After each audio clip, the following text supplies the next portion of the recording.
ngayong adlaw, after ko nga gumawa ng video, so nag-asikaso na ako para sa aming dinner at napag-usapan namin na simple lang ang aming dinner at mag-fried chicken lang ako kako kasi nga si Jerome pauwi pa lang ng mga oras na yan at maaga nga yung pasok namin kinabukasan, so simplihan lang daw na. At gusto ko din pong magpasalamat sa mga nanood nung video namin. Salamat sa suporta, so sana dumami pa tayo at i-like at i-follow nyo po ang aming bagong Facebook page. Nagligpit nga lang ako niyan, so habang inaantay kong nakamarinate pa yung manok, tsaka hindi ko naman din siya agad ipiprito kasi nga gusto ko pagdating ni Jerome mainit at fresh pa yung fried chicken pag nakain na namin. So habang nag-aantay ako ng oras, sabi ko tambay ako muna sa balcony.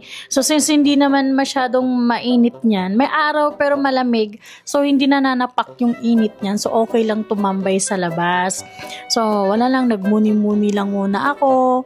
Ganda kasi panoorin yung mga clouds. Kinabukasan, same kami ng schedule ni Jerome niyan. So sabi ko sa kanya, since maaga kami uuwi, punta kami ng park after work. And then sabi niya, okay, pero uwi muna tayo para makapagbihes at para madala yung mga gamit namin at makapagdala na din ng food para doon na din kami mag-dinner. Pero habang pauwi kami, naiisip ko, hindi ko na kayang pumunta pa ng park ngayon ng araw na yan kasi grabe yung pagod namin, hilo, sa gutom. Sabi ko sa kanya, parang hindi ko na kayang pumunta ng park. Tapos sabi ni Jerome, okay, order na lang ng food online para hindi na kami magluto at makakain din naman agad.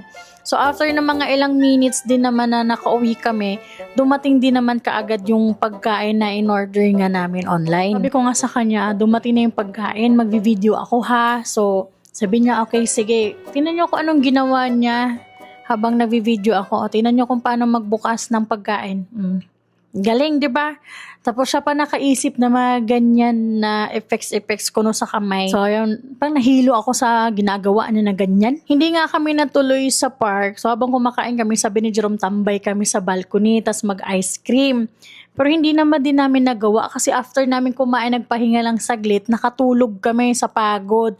At nagising kami siguro mga 10 o'clock na. And then paglabas namin, sinilip niya bintana, sabi niya ang ganda ng buwan. Videohan ko daw yung buwan. So napakaganda nga naman kasi ng buwan at alam niya mahilig ako sa mga ganyan. So 'di ba ang ganda ng buwan talaga. So hanggang dito na lang ulit. See you next time. Thank you so much. Bye.